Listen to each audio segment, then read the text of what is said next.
राज्य स्वास्थ्य मंत्री अतुल गर्ग पर भाई में लगाए आरोप। अतुल गर्ग पर उनके चचेरे भाई श्याम गर्ग ने फर्जी हस्ताक्षर करके जमीन के पैसे हड़पने का आरोप लगाया है। मंत्री के चचेरे भाई ने प्रधानमंत्री पोर्टल पर शिकायत करी है। वहीं मंत्री ने कहा है कि प्रॉपर्टी को लेकर उनका कभी कोई विवाद नहीं रहा है। हालांकि उन्होंने ये भी कहा कि उनके भाई की आर्थिक स्थिति ठीक नहीं है। बड़े होने के नाते वो लगातार उनकी आर्थिक मदद भी करते हैं, लेकिन फिर भी अगर वो ऐसे आरोप लगा रहे हैं तो ये उनकी नासमझी है। उन्होंने बताया कि 1987 में पूरी तरह से बंटवारा हो चुका है और अब भी बड़े होने के नाते अगर वो कोई मदद चाहते हैं तो उससे वो मिलती रहेगी। गाजियाबाद से अजीत रावत की रिपोर्ट, FLT न्यूज़। क्या पूरा प्रकरण है, क्या कुछ अब तक इसमें आपका कहना है, क्योंकि लगातार आरोप आप पर बढ़ते जा रहे हैं? ना तो कोई प्रकरण है, ना कुछ बढ़ रहा है, ना घट रहा है। 40 साल पहले लगभग मेरे पिताजी जो 7 भाई थे, उन्हें बंटवा दिया। जो मेरा चचेरा भाई है, उनके पिताजी का नाम था श्री नरेश भाई, चौथे नंबर के हमारे पिताजी के भाई। 7 भाइयों के बीच में जो बंटवारा हुआ उसमें कहीं कोई विवाद आज तक नहीं हुआ। नरेश चंद करके 4 लड़के और 1 लड़का, उन 5 में फिर बंटवारा हुआ जिसमें भी कोई विवाद नहीं। ये बंटवारा ही 20 साल पहले।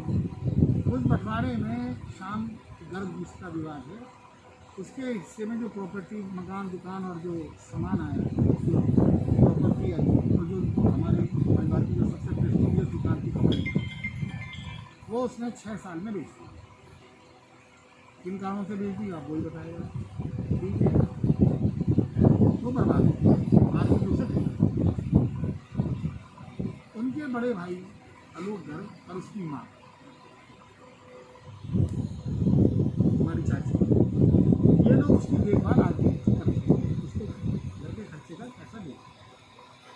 लेकिन जितना पैसा उसे घर खर्च में मिलता है वो सब संतुष्ट नहीं। उसके लिए जो मेरे पिताजी जिंदा थे तो उसने मेरे पिताजी पे भी आरोप लगाया। पिताजी के बाद में मेरे ऊपर भी कई बार आरोप लगाया। तो आरोप इसलिए लगाता है कि जिससे हम दबाव बना करके उसको कैसे बढ़ाते हैं, क्योंकि हम घर के बड़े माने जाते हैं और ध्यान आकर्षित करने के लिए। हमारा सीधा परोक्ष रूप से कोई झगड़ा नहीं। 40 साल पहले बंटवारा। कौन सी जमीन ऐसी है कि जिसको वो करा कब्जा है? अब मैं कैसे कहूँ मेरा कर्जा नहीं है? अगर कोई कब्जा है तो मेरा कर्जा छुड़ा लो। जो सिक्योरिटी या कोई भी जमीन कहता है मैं हाथ से लिख के देता हूँ, मेरा जमीन से दो मतलब ठीक है, मेरा कोई मतलब नहीं किसी ज़मीन से, ना मेरा किसी ज़मीन पर नाम होगा जहाँ तक मेरा ख्याल है। ठीक है, कोई भी ज़मीन है तो अगर कोई फिर भी विवाद है, क्योंकि मैं एक संवैधानिक पद पर हूँ तो उसमें पीएमओ का लेटर लिखा है और ये क्योंकि जब सरकार में कोई एक्टिव होता है तो सरकार की या पार्टी की प्रतिष्ठा का भी सवाल होता है।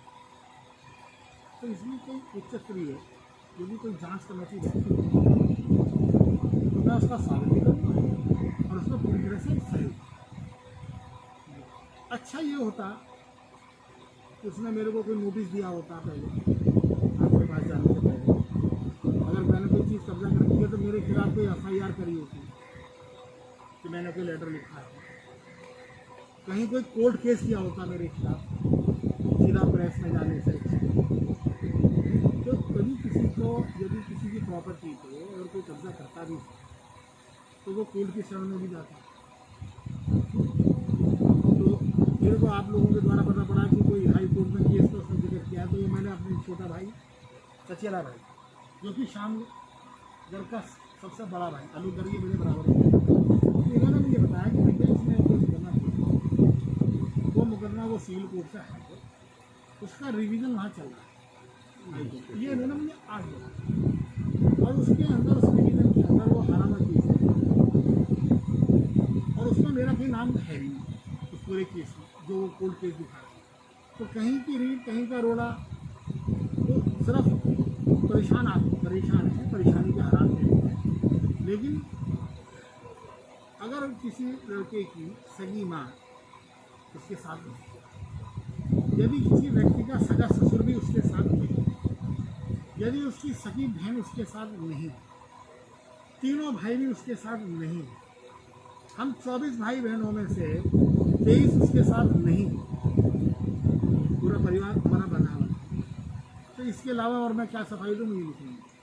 तो आपको किस बात को लेकर वो टारगेट कर रहे हैं, इसको आप किस तरह से देख रहे हैं? क्यों इस तरह से आपका नाम देखिए, सुर्खियों में आ रहा है? वो क्यों आपके लिए? मेरे पे दबाव बना के इनका दबाव बनाना चाहिए। मेरे मंत्री पद या मेरे घर के अंदर मैं जो बड़ा हूँ, तो उसने कई बार कहा कि मेरा को जो 25,000 रुपये महीना मिलता है, 75,000 प्रधानमंत्री कार्यालय को भी उन्होंने पत्र लिखा जिसमें 48 से अगर कोई कार्रवाई नहीं होती है तो 48 से 72 घंटे में आत्महत्या की उन्होंने कहा है कि अतुल गर्ग मंत्री जी और उनके भाई जिम्मेदार होंगे। अब मैं इसमें क्या करूँ, ये तो प्रशासन को देखना चाहिए। अगर खुलेआम धमकी वो दे रहा है तो इसमें प्रशासन को जो भी नियम पूर्वक करना है उठाना चाहिए। या तो प्रशासन की जो उन्हें खुलेआम धमकी देगी, ठीक है। और ये पहले भी कई बार धमकी दे चुका है, जिसकी FIR ये कर चुके हैं। FIR की धमकी दे आत्महत्या की धमकी पहले भी कई बार दी।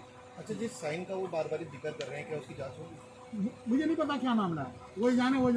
उनका कहना है कि मेरे से कोई विवाद नहीं है साइन का। उनका कहना है कि जो उनके भाई हैं आलोक जी, उन्होंने वो जमीन को लेकर रामकिशन संस्थान जो आपकी है उसको बेच दी गई, जबकि उसके साइन उस पर नहीं है, ना ही रामकिशन संस्थान में भी कोई नहीं है। पहली बात, नंबर 1। नंबर 2 बात, यदि इन दोनों भाइयों का कोई विवाद है भी, तो वो विवाद में मैं कहाँ बीच में आ गया, मेरे को ये समझ नहीं आ रही है। समझे भाई, अगर कोई अंगूठा है, कोई पंजा है, कोई लिंक है, तो उसमें मैं क्या बोलूँगा? इन दोनों भाइयों का झगड़ा है, अगर कोई है, इनका तो कहना है कि हमारा विवाद सुलझ गया सिविल कोर्ट से, वो कह रहा है नहीं सुलटा है। तो अगर कोर्ट में मैटर चल रहा है तो कोर्ट देखेगी, और उसमें भी विवाद मेरे से तो है ही नहीं। अगर विवाद है तो भाइयों का आपस में। जिस फ्लैट में वो रह रहे हैं उनका आरोप है कि उसमें आपके द्वारा भी कुछ हस्तक्षेप किया जा रहा है, उनको निकाला जा रहा है उससे। मैं कैसे निकाल सकता हूँ यार कुछ? मैं तो इतना वायदा कर देता हूँ। किसका फ्लैट है?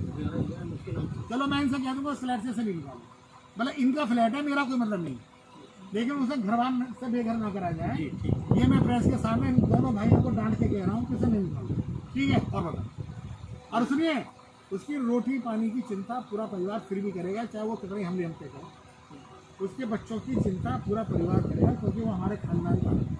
समझे भाई? वो एक अलग मैटर है, ठीक है। वो हमारे परिवार की परोक्ष जिम्मेदारी है। और